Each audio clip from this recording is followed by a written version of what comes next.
বিশেষ সাংস্কৃতিক কর্মকাণ্ডের মধ্য দিয়ে ১৭তম প্রতিষ্ঠা দিবস পালন করল ছোটদের থিয়েটার স্কুল কোচবিহার শিশু কিশোর সংস্থা। রবিবার কোচবিহার শহরের ব্রাহ্মমন্দির কমপ্লেক্স চত্বরে নাটক, নৃত্য, গীতি, আবৃত্তি, খেলা সহ বিভিন্ন সাংস্কৃতিক কর্মকাণ্ডের মধ্য দিয়ে এই দিনটি পালন করেন তারা। এই সংস্থার সহ সম্পাদক প্রভাত চন্দ্র সাহা এদিন বলেন, ২০০৮ সালেই কোচবিহার শিশু কিশোর সংস্থার প্রতিষ্ঠা হয়। এবছরই ছোটদের থিয়েটার স্কুলেরও শুরু হয় পথ চলা।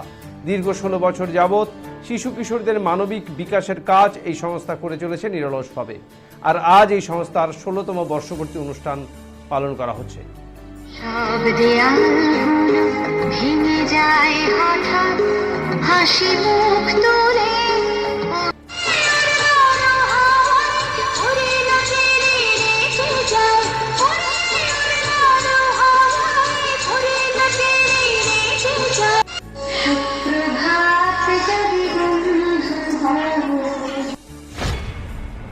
আমাদের আজকে হচ্ছে ১৭তম প্রতিষ্ঠা দিবস। ২০০৮ সালে আমাদের শিশু কিশোর সংস্থা তৈরি হয়।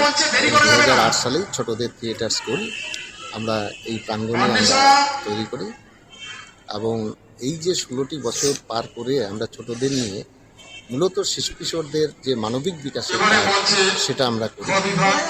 তারই আজকে বর্ষপূর্তি অর্থাৎ ১৬তম বর্ষপূর্তি অনুষ্ঠান আমরা পালন করছি, ১৭তম প্রতিষ্ঠা দিবস। কি অনুষ্ঠান হচ্ছে আজকে এখানে? অনুষ্ঠান হচ্ছে এখানে যারা শিক্ষার্থী নাটক, নাচ, গান, ছড়া, আবৃত্তি, অঙ্কন, খেলা, বিশেষত নাটকের খেলা, তারপরে সাহিত্যিক যারা আসেন